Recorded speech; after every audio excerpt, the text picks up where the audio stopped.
Okay guys, ituturo ko sa inyo guys kung paano to gamitin ang ating unit na GTR 1000. Ayan, so pagka-assemble nito guys, pagkatapos nyong ma-assemble ito, nandito sa gilid ang kaniyang power on. Ayan.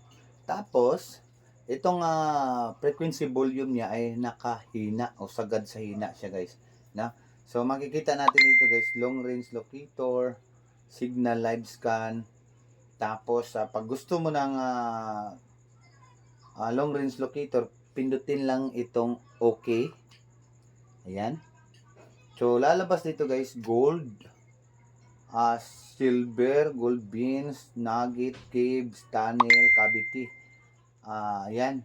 So halimbawa na lang po, metal. Ayan, metal. So press OK. Nakalagay po dyan 100 meter ang minimum niya. So gusto mo nang taasan, press lang yung mode. So tataas yan to 200 up to 3,000 meters. So pag okay na, press OK. Ayan. Tutunog na siya guys. Ayan. Kailangan pinakamahinang siya. Kailangan mahina po siya. Ayan. Pag pindot mo ng okay, magiging live reader siya. Ayan o. Ayan. So meron siya na-detect doon.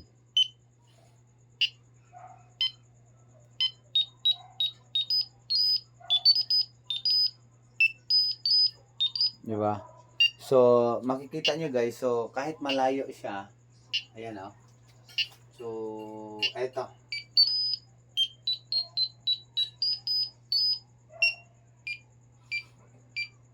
So, malayo siya guys nasa, siya?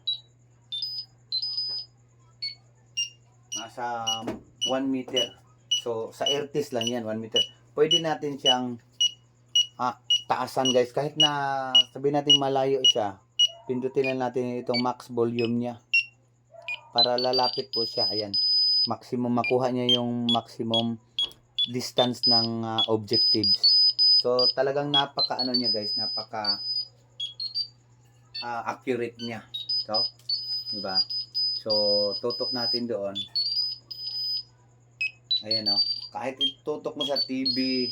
So, yung TV guys, ang daming metal element dyan. Meron pang ginto. Ayan o.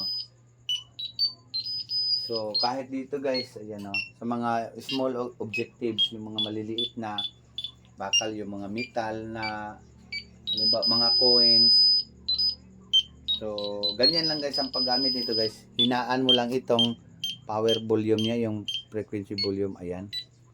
Hihinaan lang po siya.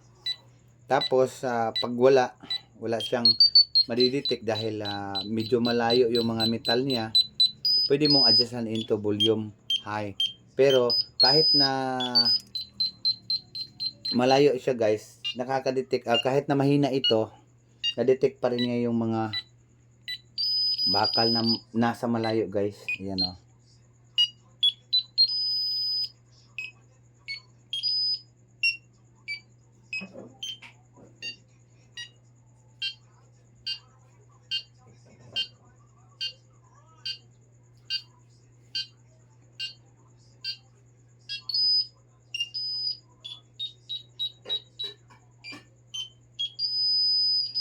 Ayan, max na po siya guys, oh. So, di ba? So, napakaganda gamitin guys nitong GTR 1000 kahit malayo ka pa o malayo yung target. Kahit sa sasakyan ka lang, pwede mong i-target doon sa may hinihinalang treasure site. Di ba? So, ang galing, ang ganda talaga nito gamitin guys.